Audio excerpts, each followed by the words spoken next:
यच्छन्ति देवाः सुन्वन्तं न स्वप्नाय स्पृहयन्ति.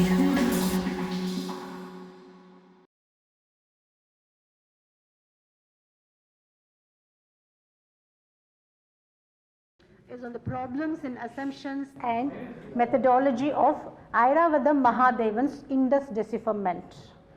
Airavadam Mahadevan is a very popular figure, epigraphist, working on Indus decipherment for more than 40 years. We have known about him. And the background of my research is that Mahadevan has been consistently saying that the language Brahmi was the irrefutable evidence for the presence of Dravidian speakers in the Indus. Whereas recently he has revised this opinion, saying that Brahmi is originally belonging to the northeast part of India, so that it could not have been the original language of the Indus. So this raises a serious question on the dependability, reliability of the evidences he has taken and also the derivations.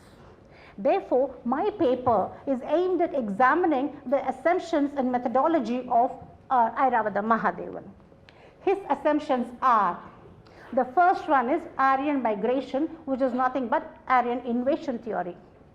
The second one is the Dravidian migration to South India. Mahadevan says that the Indus people were Dravidians and a part of them were whalers of Sangam texts, and they migrated to South India under the guidance of Agastya. His methodology is based on bilingual parallels, which are further based on three assumptions. The first assumption is that Indus seals mention a name, and the name has been borrowed by Indo-Aryans from whom it has gone into the other language systems of India. This is what he says, the assumptions.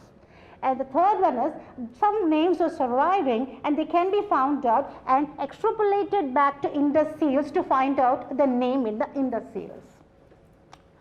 And the Dravidian material that he is using for parallelism is mostly Tamil and to some extent Telugu. Why he has been chosen Tamil? That's the question.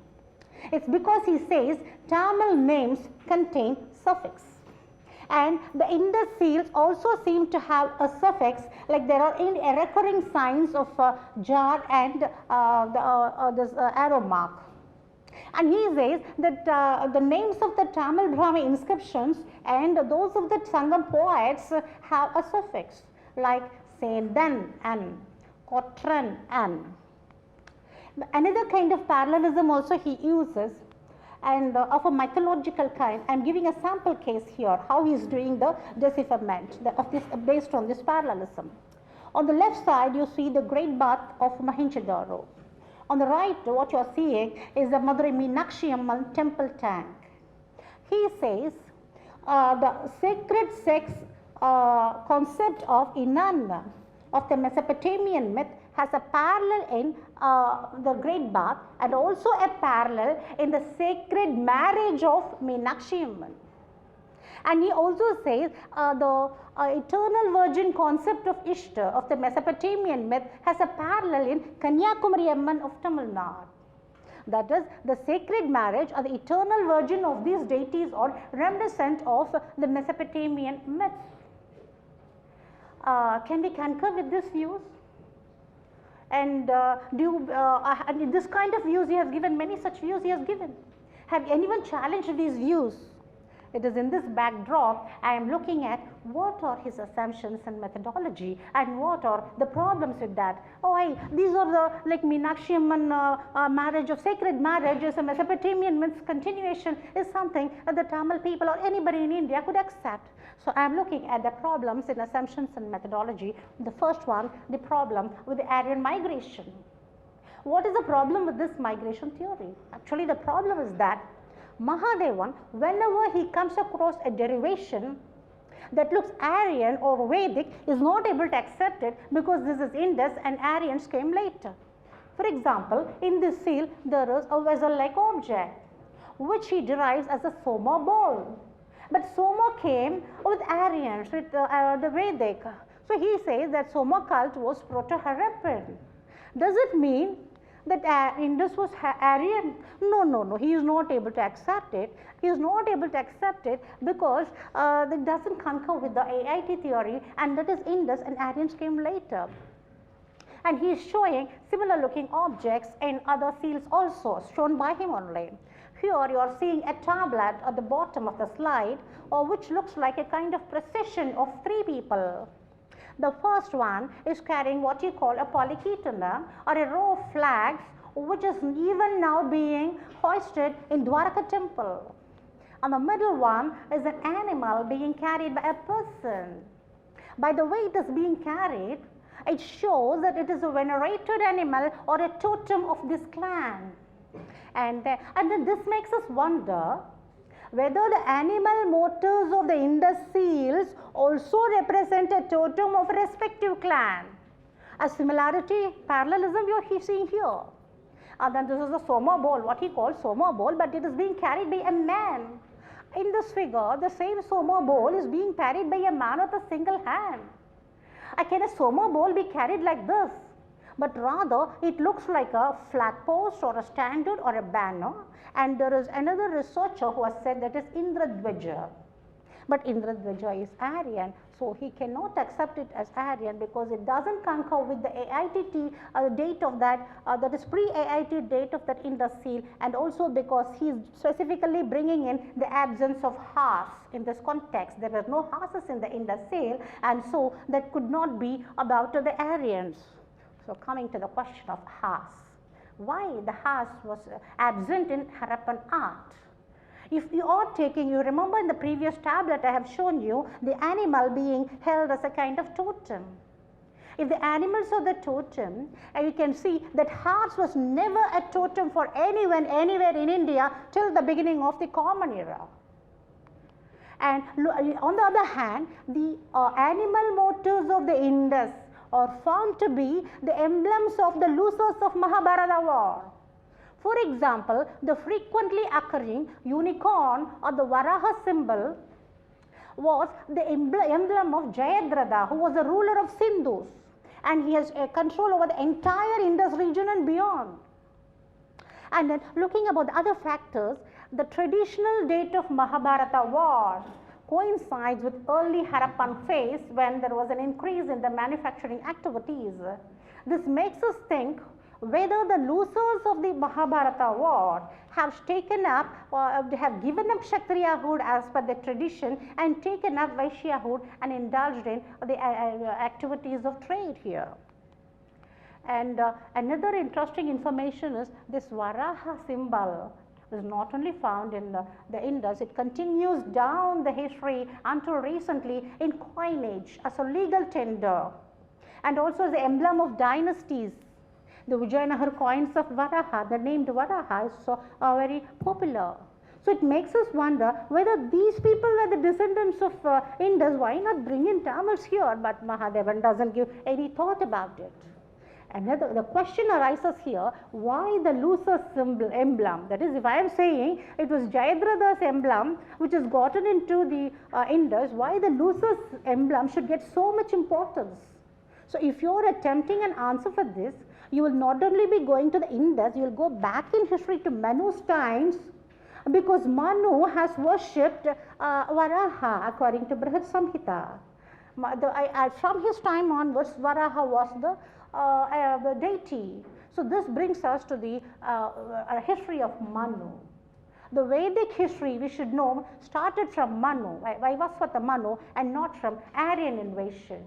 So to debunk the Aryan invasion theory, we should know our history of Manu. Who was Manu? He was known as Dravideshwara Manu, the ruler of Dravida. And who was a Dravida? He was the 7th generation person coming in the lineage of Kshatriyas who have given up Vaishyahood according to Manusmriti itself. And this Dravideshwara Manu, he escaped a phenomenal flood and reached Mahabab, that is Himalayas, according to our ancient scriptures. In this first map, I am showing the probable routes of escape. One is the Bay of Bengal route and other is the Arabian Sea route. But there was the Bay of Bengal route is ruled out because there was no Ganges flowing at the time of Manu, so they were taking people up to the Himalayas. Whereas on the Arabian Sea route, there is a research that a large Himalayan river had discharged into the Arabian Sea 10,000 years ago. This research was published, and it was nothing but Saraswati, with which Manu's name is associated. And also that date shows that was the beginning of Holocene, when the deglaciation or whatever is happening, and there were massive first time floods happening around that time. And the maps created by the Graham Hancock with the help of Glenn Milne about the sea level rises has shows there were extended parts in this part of India which in later day became known as Panchadravida. And suppose the people are here, they have been pushed by a flood. There are so many reasons. First one is at the end of the Holocene, that is at the beginning of the Holocene, phenomenal global floods has happened and people have been pushed. And also there are other geological evidences of certain massive eruptions and then giving it into a tsunami, which I'll be discussing in the paper. But suffice it to say that people who have been pushed by the floods staying here could have entered the Saraswati, and the entry point was Dwaraka. And the people who entered like that reached Naubandana in Himalayas according to our scriptures. And there is a place called Naubandana in Kashmir even today, and that is presently known as Haramuk according to ancient records. I can see Chitkara's paper. And an interesting information is that there is a Manasa lake here, and adjacent to that is a Kailash range according to the records, ancient records. And it is Manasa Saraswati originated according to Vasishta Stuti of Saraswati. Is this Manasa? And in Manasa, Saraswati and Drishadvadi mingled. Is it this Manasa? And in between Saraswati and Drishadvadi, the Brahmavarta was established, in which Manu and his Rigvedic sages have stayed. At that time, the entire Kashmir Valley was a huge body of water extending up to Islamabad according to geological studies of Francis Drew. But in course of time, the landforms started arising. Whenever landforms started arising, we call it as a manifestation of Varaha. The earliest evidence is Varahamula in Kashmir, which is today known as Baramulla. So whenever the landforms has risen, giving scope for habitation, people have started celebrating as Varaha, and therefore we can say the Varaha, the worship started from Manu's times also. There is a Varaha salvation mantra also even now in vogue. And Manu's name is not only associated with Saraswati but also with Sarayu of Ayodhya. Because in Valmiki Ramayana, you come across a reference that Manu has built up Ayodhya on the banks of Sarayu, which originated from Manasa once again. And this Manasa is in Tibet. So we have two Manasas, one in Tibet and another in Kashmir. And there are some similarities between the Sarayu and Saraswati. Both of them have originated from Manasa. Both of them are connected, that is, Manu's name is associated with both of them. And the etymology of Saraswati is Saras, and for Sarayu also is Saras according to Valmiki Ramayana. So we can say there was a Sarayu, Saraswati culture right from Manu's times. And according to the AIT theorists, this Rigvedic Sarayu was not the Sarayu of Ayodhya, and it was Horayu of Avestan or Siddhitoy. But the fact, they are saying that the Sapta Sindhu became Hapta Hindu, therefore extrapolating that Horayu could have been Sarayu. But the fact is, Sir could have become her, but her could have remained as her only, because Horayu was originally known as Hari River, and we have evidence for this in the old scriptures. And the etymology of Sarayu, that is having originated from a Saras, is not found in these rivers, though this is wrong. And another evidence comes from Ramayana, in which Rama addresses his charioteer as the Arya Chitraratha. The name Arya Chitraratha along with Sarayu appears in the Rigvedic hymn, which says that Arya Chitraratha was thrown across the floods of Sarayu. Can this be a mere coincidence or proof of Ramayana having occurred before the time of composition of this particular hymn? But what is certain is that Arya refers to a noble person because he is an Arya Chitrarada, even if he happens to be a charioteer. And Sarayu was a floodplain. And Sarayu was a floodplain for nearly 9,000 years because archaeobotanical studies are showing that the Trans-Sarayu region, the Lahuradeva, was producing rice for nearly 9,000 years, and there are other references I am giving in my paper. And in this picture, this region in the North India was producing a rice for nearly 10,000 years according to the rice genetics theories of many researchers. More importantly, the Raki Garhi, the earliest place of the Indus civilization, was growing rice. And the research says, Petri, that it could have come from east and not from west. And what is very certain is that this was Trans-Sarayu region between 6th and 8th millennium BCE, and Ramayana date by Pushkar Bhatnagar falls within this date. And the migrations have happened within India from Saraswati to Sarayu Manu, and from pre-Gangetic plain, Amavasu has gone outside, that is Gandhara. Who was Amavasu? According to AIT theorists, he was the invading Aryan. But according to our text, he was the grandson of Manu, in whose direct lineage Vishwamitra was born. And looking at another factor here also, Shibi has gone out. His son was Kekeya, according to our scriptures, who have set up the Kekeya country there, and which is now part of BMAC or Bactria Margiana archaeological complex. There are many evidences to show that it was part of the Vedic country, and the AIT theorists, even Ascoperpola, have been saying both the Aryans and Dravidians, this was a pre-stop for them before they came to India, but this was part of our Indian Vedic part. And there are so many evidences to show, but here I want to show this particular one found in Bactria, dated at 2000 and 5500 BCE, which is a kind of a birdman, but this fulfills the iconographic rules of Mayamatam for Garuda, and Garuda is the Dvaja of Krishna. Does it mean that Garuda Dvaja of Krishna existed in Bactria before 1500 years? The fact is, Mahadevan has not considered any of them. As an epigraphist, he could have thought about it before doing his work. The second assumption on Dravidian migration, I am just concentrating on this few points only. This is the map of the presence of the retroflex phonemes of Dravidian languages across India. And it shows that it was almost nil or absent in northwest or in Iran, particularly in Brahvi, showing that Brahvi could not be considered as a Dravidian language. And Mahadevan says there are Dravidian words in Rigveda, whereas in effect he is saying showing only Vedic parts in the Indus. For example, Vishnu and Lakshmi in the Indus. He says Lakshmi is the fish sign with a dot inside. And there are other ones like Jeshta also, I am skipping all that.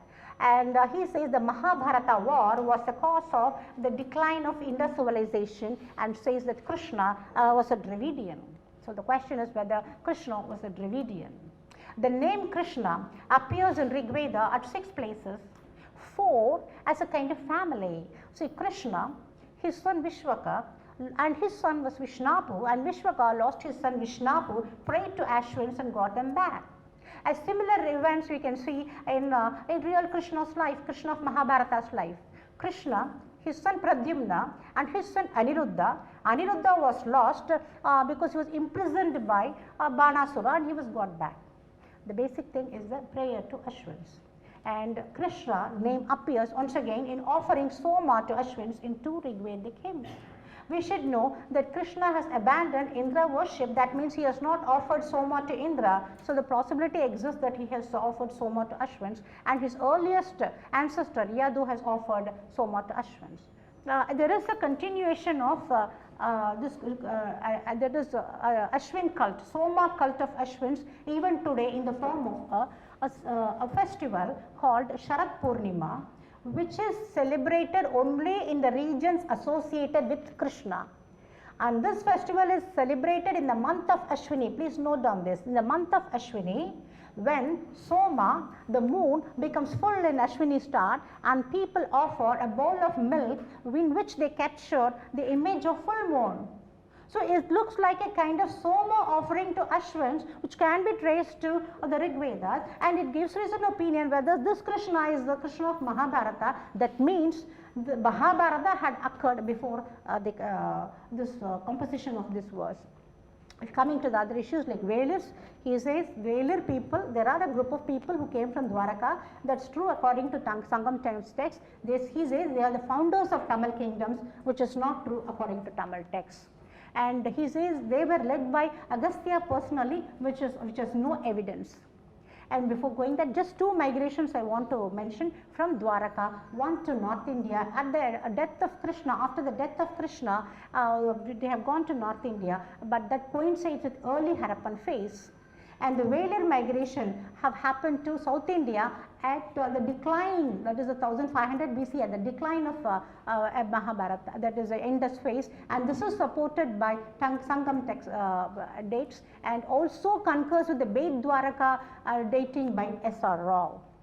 And coming to whether Agastya led the migration, Agastya legends are many, but the one that appears in Ramayana has better consistency because we can see that Agastya meets Rama in the first year of exile at Panchavati, near Panchavati, and makes him again in Lanka in the last year. And between this he has crossed to the south. The legend of Agastya is that he crossed the Vindhyas and went over to South India, and this legend is connected with the visibility of Agastya stars in the north of Vindhyas according to Parashara Tantra, and this has been dated to have happened at 6th millennium BCE. That is exactly the period when the Ramayana has been dated by Pushkar Bhatnagar, that is 5114, which also concurs with astrological software. I have an astrological software which also concurs with that, and it is the same period that rice cultivation has been at its peak in Trans-Soryu region. Rice cultivation means there was a civilization going on, and Vedic civilization needs rice rather than anything else for the homas. And so he could not have led the Velir migration. Therefore, we can say Agastya, the issue in these things is Agastya did not bring Aryanization of South India nor Dravidianization of South India. By this we can see around 1500 BCE. Now looking at the problems of the methodology, he says Indus seals mention the name because the Tamil names have an "and" suffix, whereas there is no "and" suffix according to the old text of Tolkappiyam, whereas the "and" suffix appeared only in the 13th century of the Common Era. So he cannot take it as a kind of comparison or parallel. And he also says that Tamil Brahmi inscriptions form the basis of Tamil scripts, and there are so many evidences to dispute it. Here I am showing this figure alone in Madurai Alagar Hills, where Tamil Brahmi inscriptions along with the Jain form is found, and it is dated to 1st century BCE. It could have been later than Silappadigaram, because in Silappadigaram there was no Jain occupation here. So does it mean, it means in which script the Tamil of Silappadigaram was written? That question is there. And we can see the Jain Brahmi connection to Indus rather than Tamil connection to Indus. For example, this is a nude figure looking like a Jain ascetic, like a Shravanabelagra Gomatishwara. This was recently posted in the Harappa.com, but it was originally founded by John Marshall. Until now, they have not produced it to the common man. They did not bring it to the public. And in the Hathigumpa, in a comparison I will say, Hathigumpa inscriptions of the 2nd century BCE have the Indus signs in them, and it has been supposed to have been inscribed by a Jain monk. They be giving us an opinion why it is not possible to take up the Hathigumpa inscriptions as a parallel to Indus rather than taking Tamil as a parallel. And there are no loan words or no loan translations, as Mahadevan says in Tamil. And an example, then there are a disputable nature of derivations, for which I want to show an example of Muruga. He says this script, in the script, it stands for Muruga. For this he says this has a bench structure, the first one, and Muruga is also a bench structure. He is a skeletal body because he is a spirit body, he says. How many of us will accept this perception of Muruga? So the arbitrary selection of meanings to the exclusion of other recurring meanings are found not only in this, in almost most of the decipherments. Another one is, he says there are loan words from Sanskrit to Tamil. It is not so according to Tolkappiyam verse. Tolkappiyam is a grammar work. It says, it defines Sanskrit or Vadasol as words having same letters in both Tamil and Sanskrit, to the exclusion of sh, j, h, all those removed. The other ones having the same words. For example, the ancient commentators have given the examples as kumkumam. Kunkumam, same word, same meaning, both in Tamil and Sanskrit, no learned words, except. And we don't know whether it is that, it belongs to Tamil or Sanskrit, he doesn't say. If that word is same, that is a Sanskrit. That is how the definition goes. And there is another word as nimittam, and they have also said meenam. That means meenam is as much a Sanskrit word as it is a Tamil word. Therefore, it is wrong to interpret the fish sign that saying that fish, that is meen, was a Dravidian word. Now, why this commonality between, some speakers also have spoken about it. The base from the Tamil text I am saying, the Tamil and Sanskrit are considered as sister languages having sprung from a proto-language for which there are references which I am not showing now, but I am giving an evidence for this from Tolkappiyam. Tolkappia, who has written that grammar book, after giving the description of the manifestation of the sounds of the vowels, say Uyireluthu and Meiyeluthu, says he has only explained the internal manifestation of the sounds, whereas the external manifestation of the sounds, whereas the internal manifestation of the sounds can be found in Vedas. Why does he bring in Vedas? He also says, I have not mentioned them, I have not written about the internal manifestation of the sounds in Vedas here, but showing only the external manifestation, thereby he is linking them, for which Kanchi Mahaswami has given an explanation. He says in Rig Veda there is a verse which says there are 4 divisions of speech: para, pashyanti and madhyama. That is the universal principle of para coming out of your body, and its external manifestation is Vaikari. So, does it mean that Tolkappiyar says the Tamil letters were the Vaikari walk of the Vedas? It seems so. Otherwise, we will not be celebrating the hymns of Alvars and Nayanmars as Vedas themselves. That is the reason, because not every language cannot have this, but Tamil and Sanskrit had that kind of a commonality. As per Tolkappiyam, I am not saying that, as per Tolkappiyam, and no other evidence is needed rather than this Tolkappiyam verse to declare that Tamil is not Dravidian but an Aryan speech.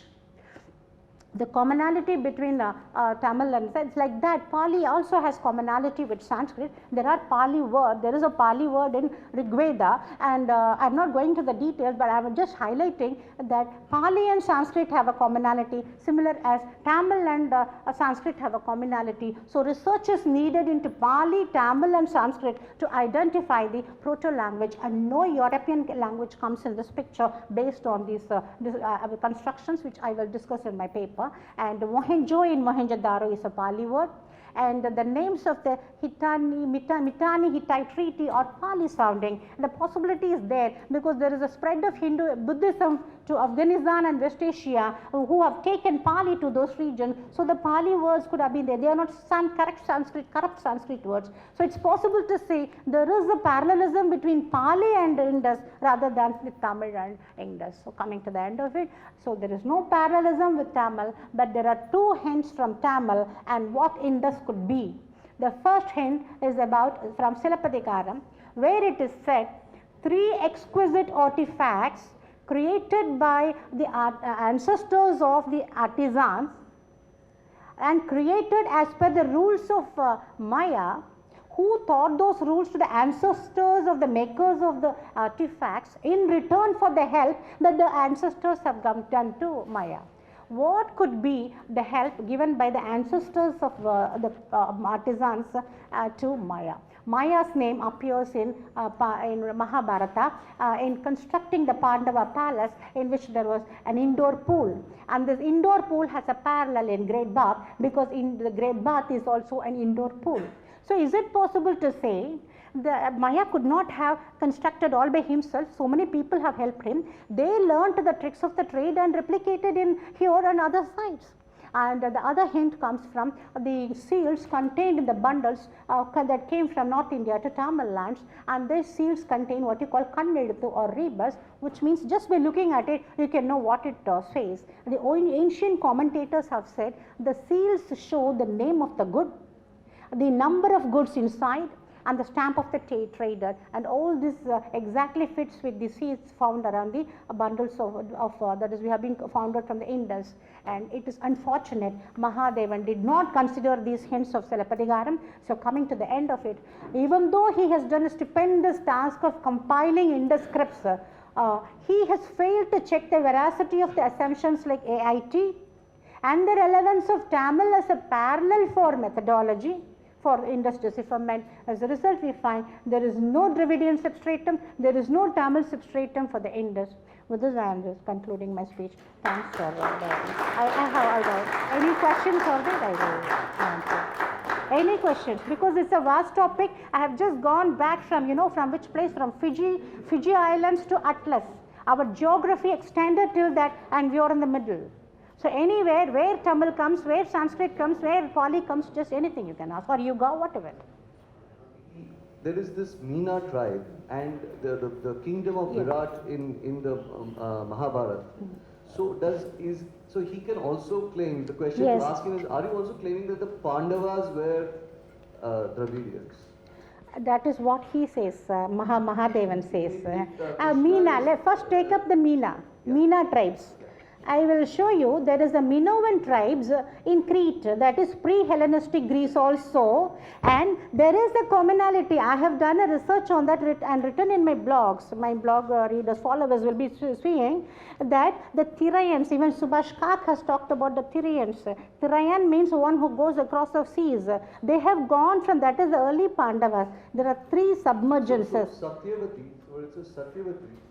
She is, she draws water in the, or she rides the boat on the Indus. If he considers her also. No, that is in Ganges, could have been in Ganges. How can that be in Indus? Because the Satyavati that comes only in the Gangetic plain. Yes, there are so many legends. I agree. So is she also considered Dravidian? This is there is no Dravidian, Satyavati is Dravidian, and the Pandavas are all Dravidian. Okay. That's fine. I will come to this. We have to look at this figure now. This figure, in which I told there was Pancha Dravida in this region. And I told that Dravida is a 7th generation coming in the lineage of Kshatriyas who have given up Kshatriyahood. They have just run away. Then that raises a question, he is a Dravida.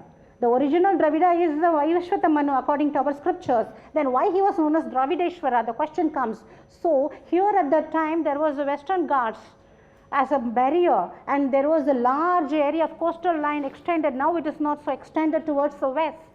So it is, we have to look at the prehistory of Dravida, which is not within the scope, but the Daksha Prajapati was there. From somewhere he has run away and settled here.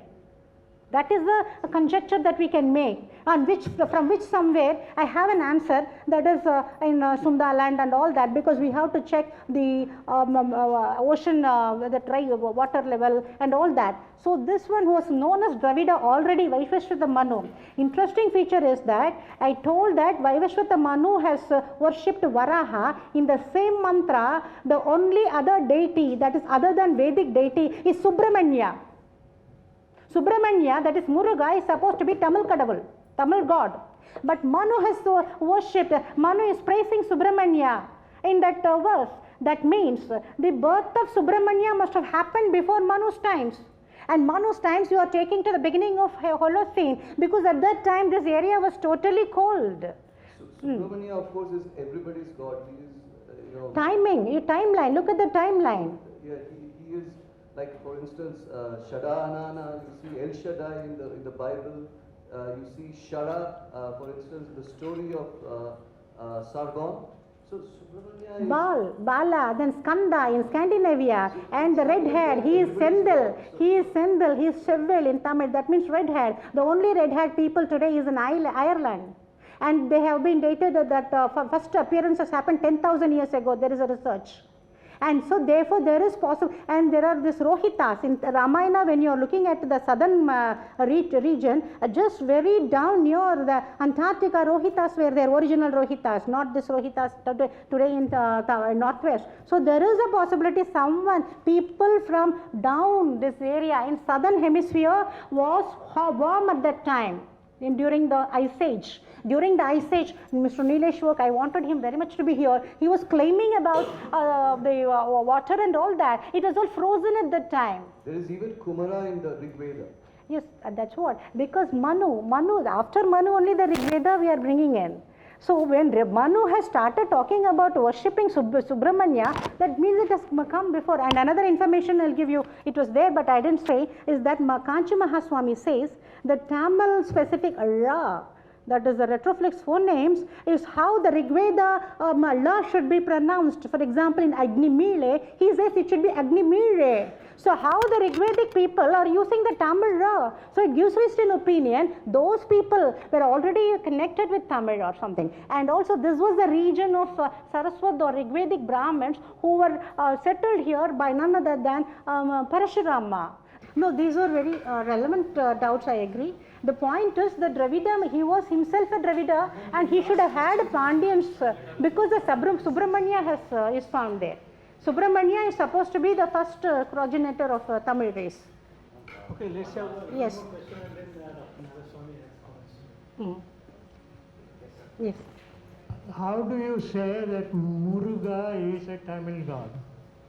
That's what. We have Indra, we have Varuna, and then you have Durga, and you have Krishna for the four Tinays. The fifth Tinay, which is the hillock, you call Muruga, is a Prakrit form of Mrigya. He is a Veda.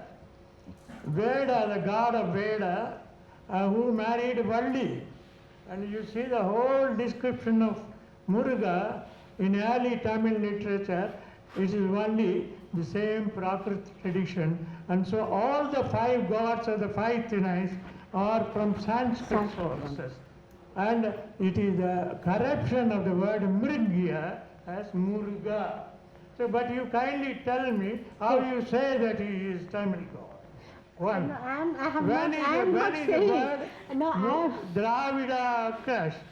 Where it occurs? that is what. And I there am- are Agasthyas. Agastya is the Gotra name.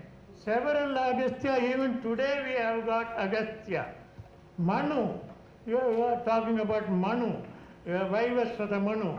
Then we have Manu Nidhi Chola.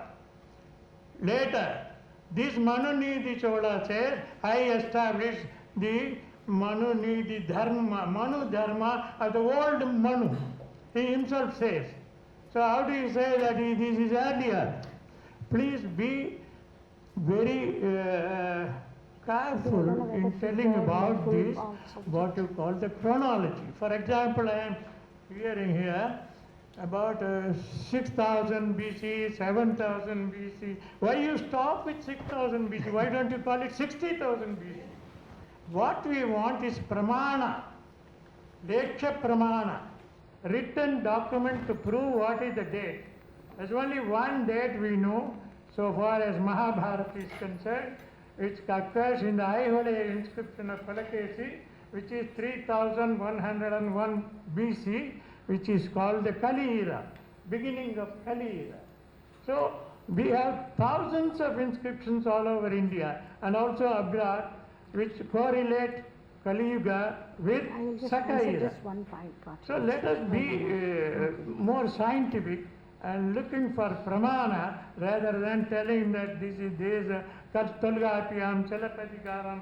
We can refer all to this, but we need pramana for what you are stating. One speculation cannot be proved by another speculation.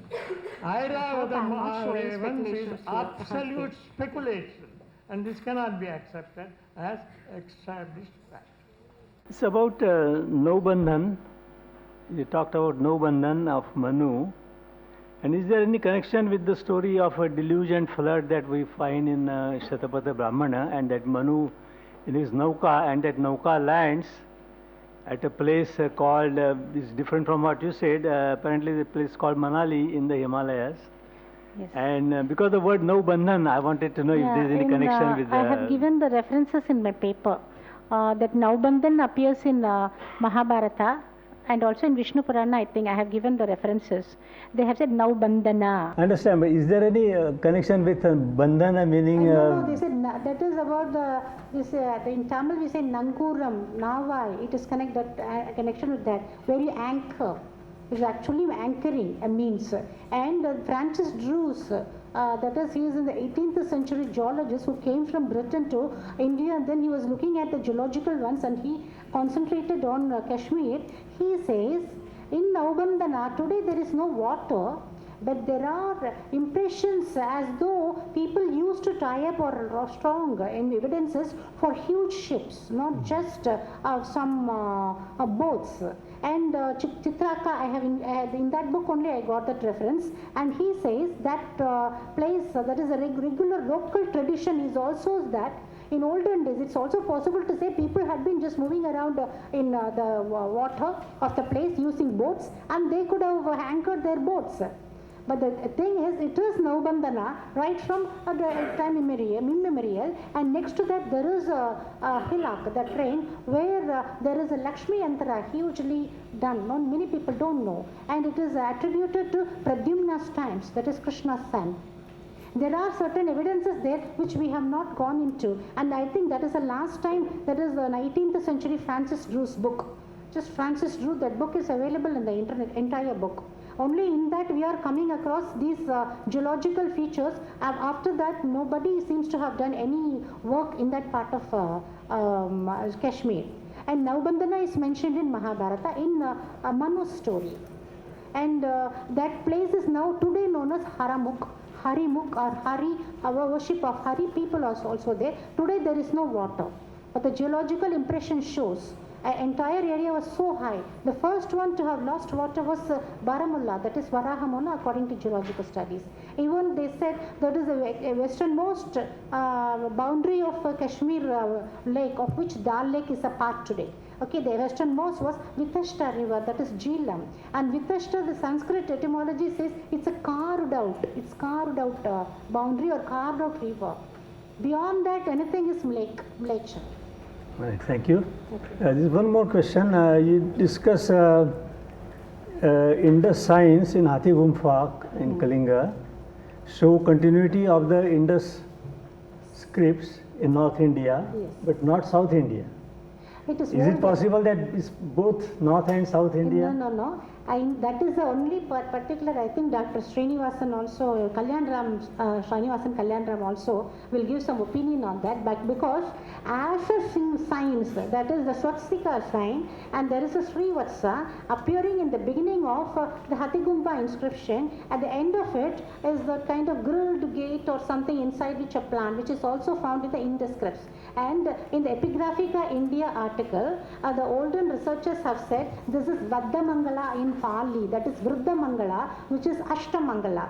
These are all Ashtamangala signs which they used to have, like today we have the Pulayar Shuri in Tamil, or Shrihi in the beginning when we start something. So this was the Vruddhamangala or Ashtamangala, and as such in the paper I would have mentioned there are Ashtamangala signs, even the fish, twin fish, single fish are all Ashtamangala signs. Why the fish? The question comes only, maybe the Manu was helped by the fish. And why the fish, really, is it a legend or true? There is an answer in astrology. If you permit me, I will say that answer. Otherwise, we'll just go on to the next one. Thank you. Perhaps Dr. Kalyanaraman has something to add. Thanks a lot, Srinivas. I have two comments to make. The entire proceedings of this morning session have been preempted, anticipated, and a fierce attack has already been announced 1 week ago. A book has come out by a Shishya of Sheldon Pollock. The title of the book is Language of the Snakes, A History of Pre-Modern Languages of India. It is by Andrew Wallet from University of Chicago. It has been priced sky high by Richard Goldman, the great Tamil savant in University of California, Berkeley. He says, "Our finest book has come." What does the fellow say? Language of the snakes. What is a snake? It is a lowly creature. Who said this? Mirza Khan. Who substantiated it? Sheldon Pollock. So there was the same comment that was made by the previous speaker. of the hegemony. They are attacking it. Sanskritam dominated the scene, destroyed Prakritam, Pali, vernacular, the Bhasha. So it was a total concerted effort by the ruling class, represented by Sanskritam, to destroy the language structure. So it is a very fierce attack to divide the country on this fine fault line of languages. Because for the sake of language, people will self-immolate here. Oh, anti-Hindi, everything agitation. So this was first point. Second point, the question that you raised to Jayasree Saranathan. Is there a continuity of the Indus script in South India? Why South India? What about Sri Lanka? All over the place there is continuity. This is one part of it. I will give some examples. But the second part of this is, we have failed and we have created our fault lines. We created the linguistic states of India without telling a Tamil child that are very beautiful languages like Oriya, like Marathi, like Bengali, like Kashmiri. There is a failure in communicating the formation and evolution of language structure of the country. Out of Prakrit, out of Pali, out of Sanskritam, out of Chandas. So we have failed in our job in coming up with a fair, truthful account of the formation of the Spragbund, the language union, the speech union that existed, which explains the Indus script, and the fact that the language differentiations occurred for a variety of reasons, economic, non-economic, cultural, and so on. But there is a running current of a cultural foundation that gets traced back to the Vedic times. For example, she refers to the Shivatsa symbol. Shivatsa symbol is found in the Toranas of Sanchi and Barhut. Two fish fins joined together by a rope. That constitutes Shivatsa. And there are variants of that. What does it signify? Then we have the beautiful presentation in Amaravati, celebration of the Naga. This idiot calls the snakes as the lowly creatures. We celebrate Shiva as wearing the snake as a neck ornament, and we celebrate Anantashayana as being protected by the Naras, the cobra hoods. So, what have we failed in this? We have failed to represent our metaphors. So, these Western Indologists who try to attack us take advantage of this fact that we have not spelled out the metaphor. They give their own metaphors. How do you call a snake a lowly creature when you find in Khajuraho a very beautiful image of Varaha? It's a stunner. It's huge. 2.6 meters long, 1.6 meters high. The entire body is represented with 765 images of the Vedic gods and rishis. The chashala of the Varaha, the snout, is a chashala. Is figured with Saraswati. What are we trying to say? And in between the legs of the Varaha goes a serpent and a cobra hood.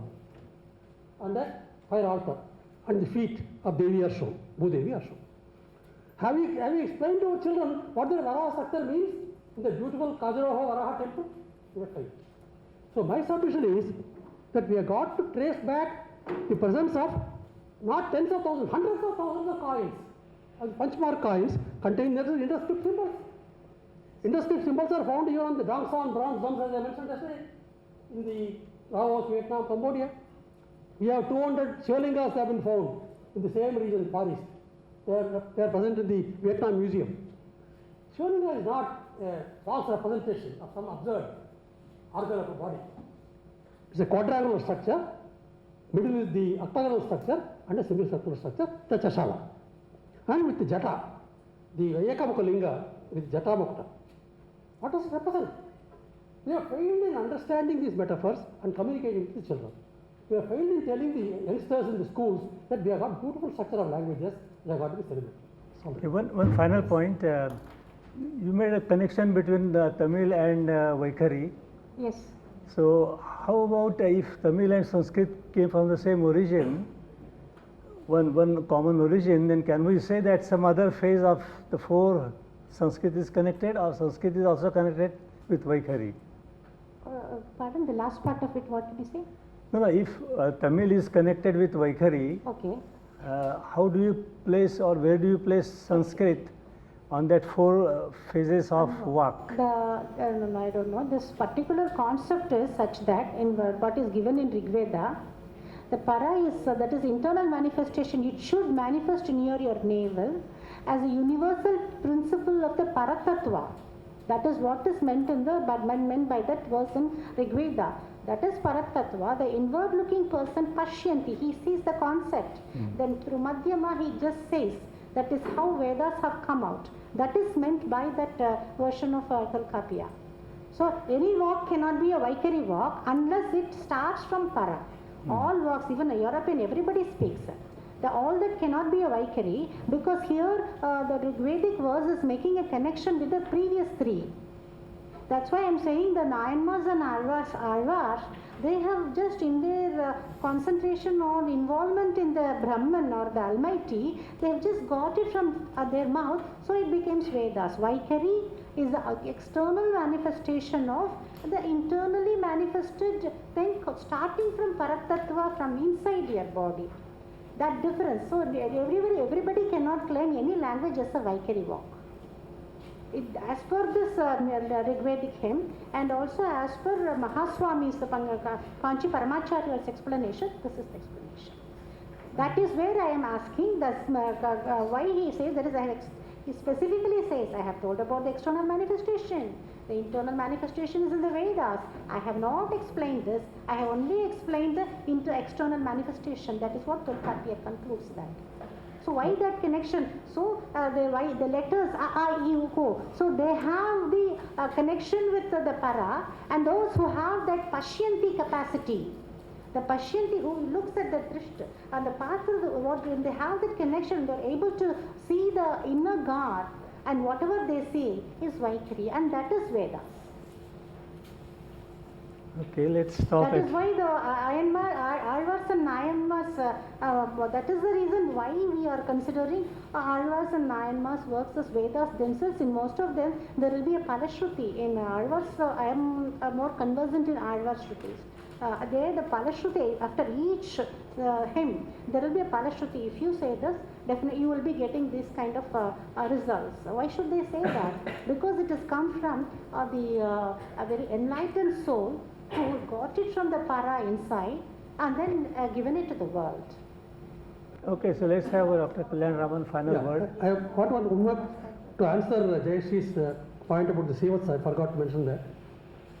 There is a very beautiful statement in the Mahavamsa in Pali.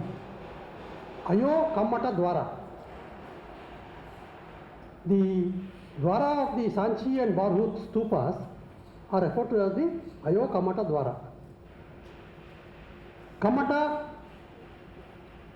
is a kambatam. Kambata, it's a mint. Ayo is ayas, metallic alloy. Ayo Kammata Dwara. So they were celebrating and announcing entry into the town where alloy metals are being worked on. And this is explained as Mahavamsa. So in the context in which the historical evolution of the languages can be shown, beyond the philosophical framework of the Vaikari, I think we must come out with a very simple structure of the formation and evolution of languages and the interconnections between Tamil or Malayalam or Kashmiri or whatever. Okay? Yes, one point about the Hathigumba inscriptions you have mentioned, why it should be, I am just throwing a question at Mahadevan, why can't you consider Hathigumba inscriptions as a parallel, because it contains the Indus signs which you don't find in Tamil inscriptions exactly. Okay, and another thing he is showing as a formative, and that is in the beginning of the inscription and the end of the inscriptions also, this Indus seals are shown. That might convey some idea only if you are going into those details and then working along with the Indus scripts, you may come up with better answers for that. That's in that context I am saying, and another context I am saying Pali could form a better parallel than that. And on Mitanni Hittite, I have done some research which I have not written in my paper. That is the Mitanni Hittite, that treaty of telling about those people, it appears in a context when the prince has gone out of his country for a battle, and the father is saying this country, let this country be saved, protected by so many gods. In that context only he is mentioning Mitra, Varuna, Nasatyas and all that. The similar description comes in Mahabharata. Before Arjuna goes on to attack Jayadratha for the killing, to revenge for the killing of Abhimanyu. He says even if these deities come and protect his land, he cannot be protected. So parallel we find here that shows this was originally a Vedic or Indian concept, where a land is supposed to have been protected by the gods of the hill and then the rivers, and also the Mitra, Varuna and Anasatya, which is now we are seeing in the Mitanni-Hittite treaty also. So it has gone from here to there, and whatever, I am not saying that corrupt words, because Vijay and others are saying it's a corrupt word, it cannot be, could be a Pali word, and I have given a list of it, and I have a long list of it also. That is, Mitani is Mitta, friend, in Pali. So like that there are many words. Shaktivasa is Shativasa in Pali. So that forms a much better parallel with Indus. Because it was those days, that is 2500 years ago, Pali was spoken. And another place they have connected Pali, Tamil and Sanskrit, saying that one of them must be a proto-language. And I very much suspect Pali to be a proto-language, but by my research is on the early stage only. One of the reasons is Pali is in some places pronounced as Pali, Tamilri, or Pali in some of the texts. And there was a Pali in ancient Tamil land which is now submerged, and my research says that it must be around Madagascar, where there was something called as a Mascarene Plateau which got submerged 7,000 years ago, and parts like Mauritius and Seychelles are even now above the water now. There was a Tenpari Turaimuham, that is a port which was conquered by an early Pandyan known as Konnavel Nedumaran, and because of that he got a name called Panjavan. This is there in the inscription of the Pandyans. So Pali was a port in Tamil land. There is scope to believe that the people, when a king has conquered this place, they got displaced. And they could have entered because Western Ghats was going at that time in the scene. And there is a Pali in Punjab also. And somebody raised about Meena tribe in Punjab, even a Pali in Tamil, and another Pali in Punjab, which is also archaeologically old. So people could have, there are so much within India which we have to find out. And if we really, it is a tip of the iceberg. What I showed is only a tip of the iceberg. So we will be seeing so much from inside. So we will need a monograph from you. I think this is your paper is only part of a forthcoming monograph, so we look forward to it. Blogs I have written about the various issues. All those should be connected together. Then we will have a proper.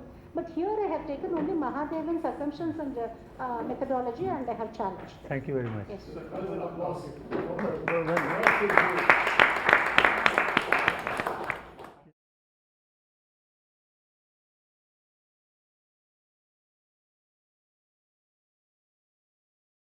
Is titled Deconstructing the False Narrative of Delinking the Literature of Tamil Classical Tradition from the literature of the Bhakti movement. If that's too complex, let me break it down.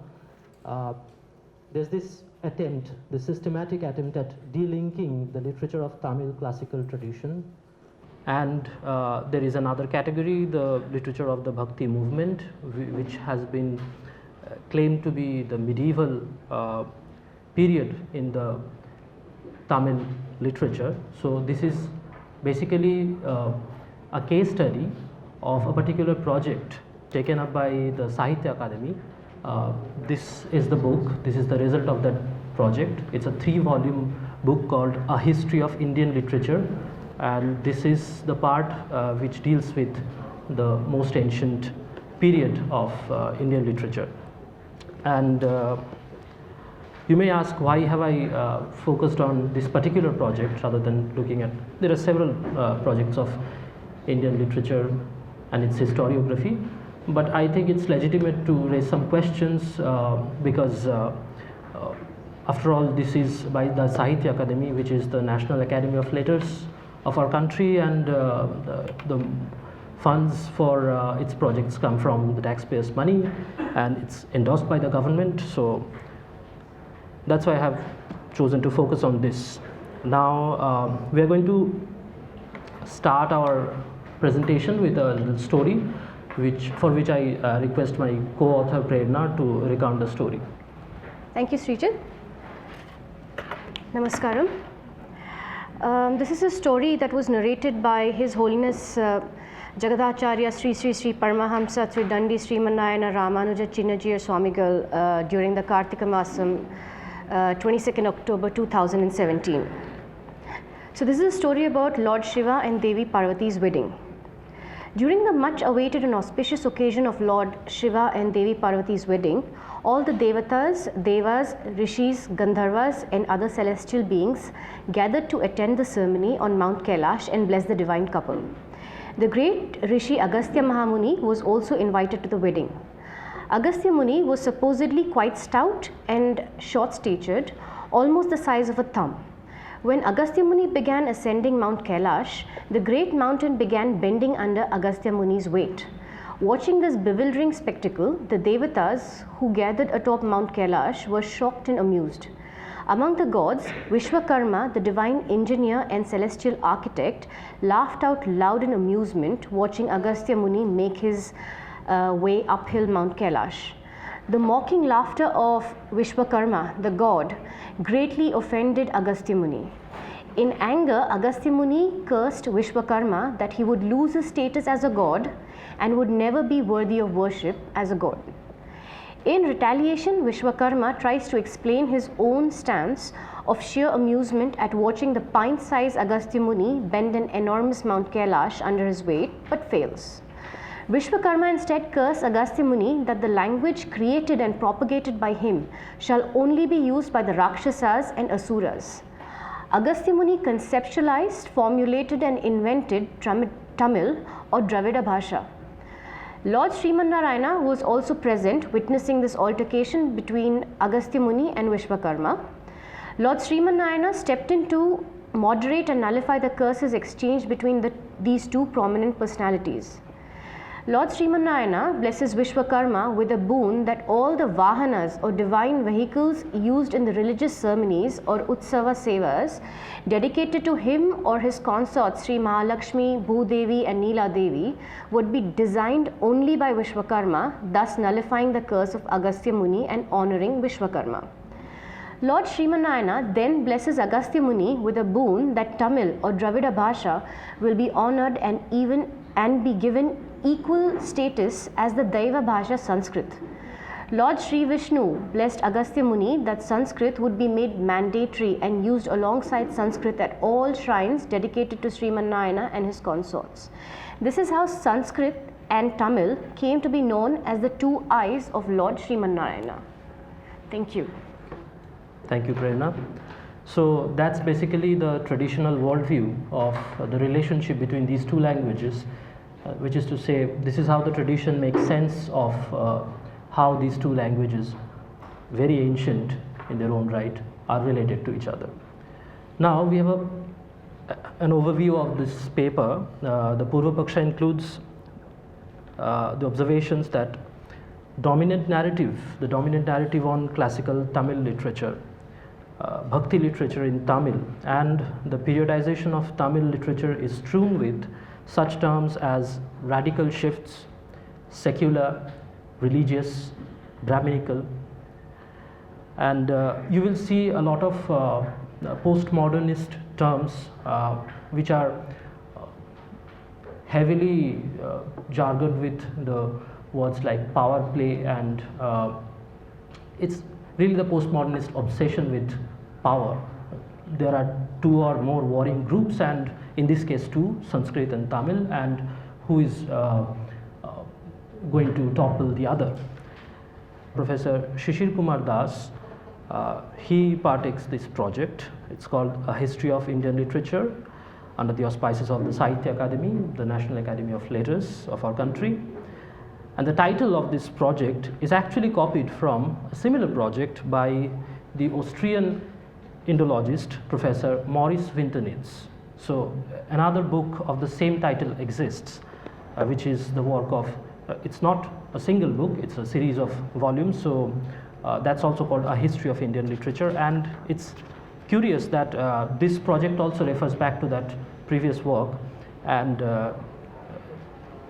so it starts with a quotation of Maurice Winternitz, which is like this, and I quote: The history of Indian literature, in the most comprehensive sense of the word, is the history of a literature which not only stretches across great periods of time and an enormous area, but also one which is composed in many languages. So I would like you to note that Winternitz is talking about one single literature which is expressed in many languages. So that's the position, that's the substructure from which Winternitz starts his work, and throughout the project he maintains that substructure. So Das, in this Professor Das, who the late Professor Das has had the chance of dispelling the myths surrounding scholarship that pre-existed his project, but he completely throws away this golden chance by using the same tags as his point of departure. So his point of departure is also the same postmodernist narrative regarding Tamil and Sanskrit literature. And he contradicts on many accounts, on many examples, his own observations, and the result of all of this is nothing but an incoherent narrative of Tamil literature. Next. So I've given here some examples of these incoherences and self-contradictions in his project. So here's this quotation from the introductory part of this book, and I quote late Professor Das: "Like Greek, Tamil has an uninterrupted history. The relation between the modern and the ancient Tamil is more or less similar to that of the Attic Greek and modern Greek. Tamil of the 6th century, recognized as the Middle Tamil by the linguists, had undergone significant changes from the ancient or the Sangam Tamil in its sound system and grammar and vocabulary.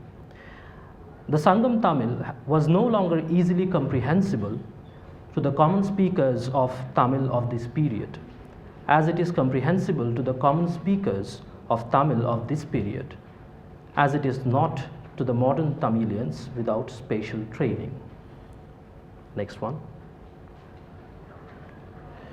"But," and I continue the quotation, "but it is the perception of the continuity of the language, the perception of the continuity of the language that makes Tamil both an ancient and a modern language at the same time. Writing about the difference between the classical Tamil and the modern Tamil, Caldwell," and this is the same Bishop Caldwell who has been mentioned in Breaking India, this is where Professor Das quotes from, Caldwell wrote that classical Tamil differs from colloquial Tamil so considerably that it might almost be considered as a distinct language. This is Caldwell's quotation. For not only is classical Tamil poetry as unintelligible to the unlearned Tamil as the Aeneid of Virgil to the modern Italian peasant, but even prose compositions written in the classical dialect might be read for hours in the hearing of a person acquainted only with the colloquial idiom without his understanding of a single sentence. Here ends the quotation of Bishop Caldwell, and I continue with Professor Das's quotation. "This is also partly applicable to the linguistic situation in the 6th or 7th century Tamil Nadu." So we can clearly see that Professor Das agrees with Bishop Caldwell's view. Next one. Now the question that arises is, why should the so-called perception of continuity of which Professor Das speaks, this is a logic that he applies so fundamentally to his argument, why should this logic of perception of continuity apply only to Tamil to strengthen its claim as both an ancient and a modern language at the same time? If that argument should count as valid, then Sadhu Bangla or Shuddha Hindi are to be taken as no different from Sanskrit. Instead of calling these languages using different names such as Bangla or Hindi or Khadibari, we should rather be saying Sanskrit is both an ancient and a modern language at the same time, following Professor Das's logic. because the so-called perception of continuity of the Sanskrit language is a valid logic if we go by Professor Das's logic. Next one. So Professor Das actually encounters a problem here. How to keep the Caldwellian periodization of Tamil intact while also maintaining that Tamil has an uninterrupted history. Please remember, he has mentioned that he has claimed that Tamil has an uninterrupted history, that it is both an ancient and a modern language at the same time. So his approach is basically, it seems, that he is trying to appease both the claimants. And Das quotes him from the same book, which is titled A Comparative Grammar of the Dravidian or South Indian Family of Languages, published in 1856, wherein Caldwell had coined the term Dravidian from a Sanskrit term Dravida, borrowing it from a 7th century text to refer to the South Indian languages. And in Breaking India, Malhotra and Nilakandan points out that the term Dravidian was coined by Caldwell to institute the Dravidian ideology. This has been looked into in detail by Malhotra and Nilakandan in Breaking India. They have quoted several works that support this view, including Brook and Schmidt 2000 and Chandra Mallapalli to this end. So Professor Das makes a great effort at separating the allegedly secular from the allegedly religious in what he categorizes as classical Tamil literature. He stretches it too far by positing differences and or oppositions between religious or aesthetic functions. And I have summarized his theory as classical is equivalent to secular versus bhakti or medieval is equivalent to religious theory. He also seems to have taken Caldwell's tag Dravidian languages as a given category, and uncritically so. We would have understood if he provided some critique of this category, this terminology that he is using, but he provides absolutely none in this book. Next one. So this is the theory that I was mentioning. Animosity towards Sanskrit is central to the classical versus medieval theory that Professor Das tries to foreground. When Professor Das speaks of Sanskrit, he uses terms such as hegemony to describe its spread, while at the same time admitting that all religious groups used it as a common means of communication, especially among the learned circles in the time period he has chosen to focus on, that is 500 to 1399, 6th to 14th century CE. You can see that 500 to 1399 on the title itself. He admits that during that time period, Sanskrit was widely and extensively, and I quote, cultivated all over India, including Tamil Nadu, which had several centers of Sanskritic education. Next one. But then we see that he is forced to admit, with references to Orientalists, the same ones we refer to as Videshi Indologists as opposed to Swadeshi Indologists, that even women used to write poetry in Sanskrit alongside their male counterparts, whose target audience consisted of both males and females.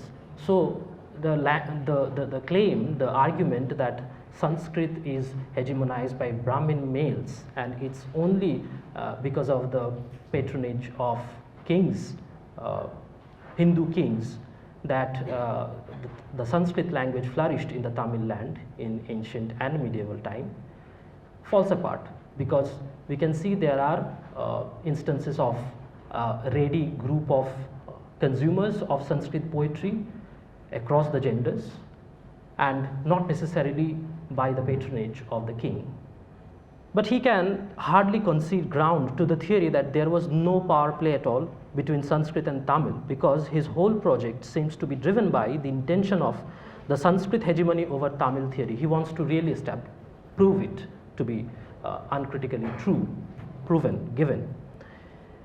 But he betrays his own theory again by demonstrating how both Sanskrit and Tamil have always enjoyed an equal status in the rituals and festivals of the Shaiva devotees.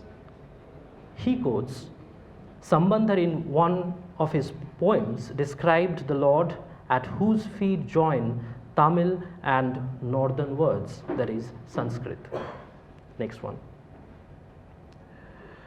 He had to further admit that there were other areas, such as Kerala, where Sanskrit did not have any visible tension with Sanskrit.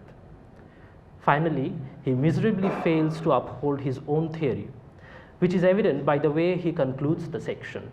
And I quote him, despite several instances of resistance to Sanskrit by the Bhasha communities, sometimes strong and strident, they could never eliminate its hegemony. I have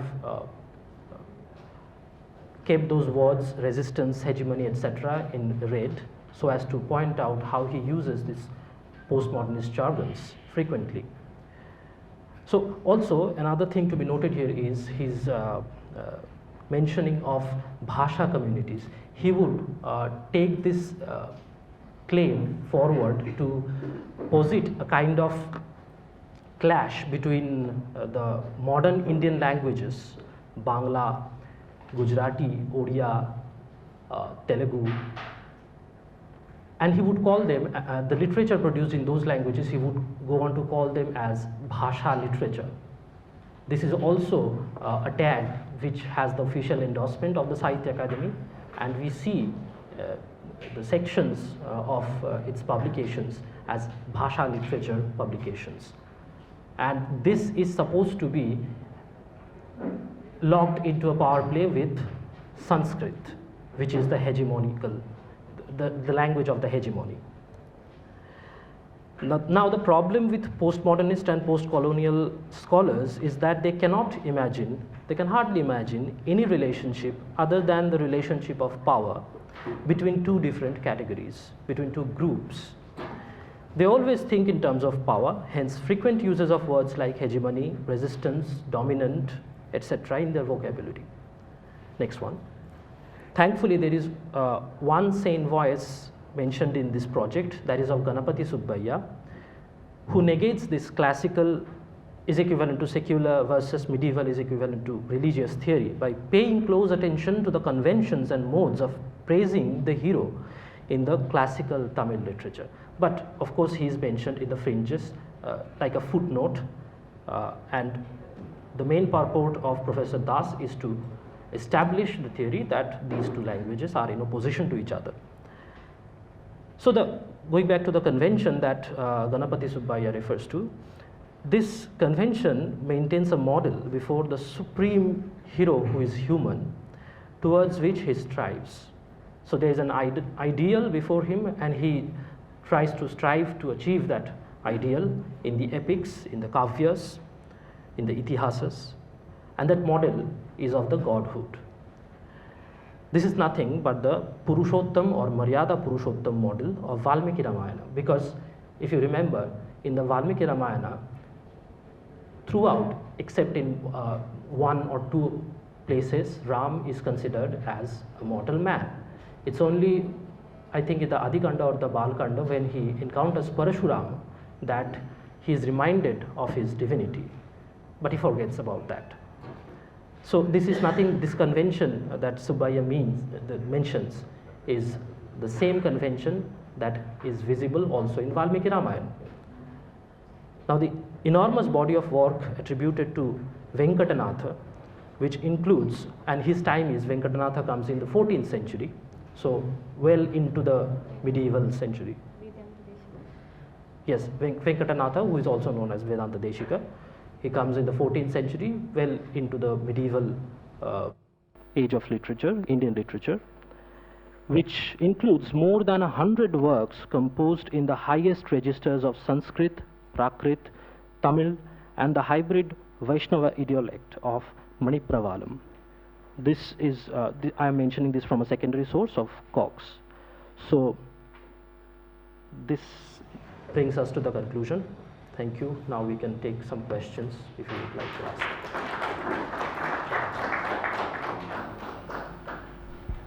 Thank you, Sreejit and Prerna, for your thoughtful paper on how to decolonize Indian literary history and historiography, and also how to reorganize Sahitya Academy, so we have a more faithful understanding of. Just a suggestion.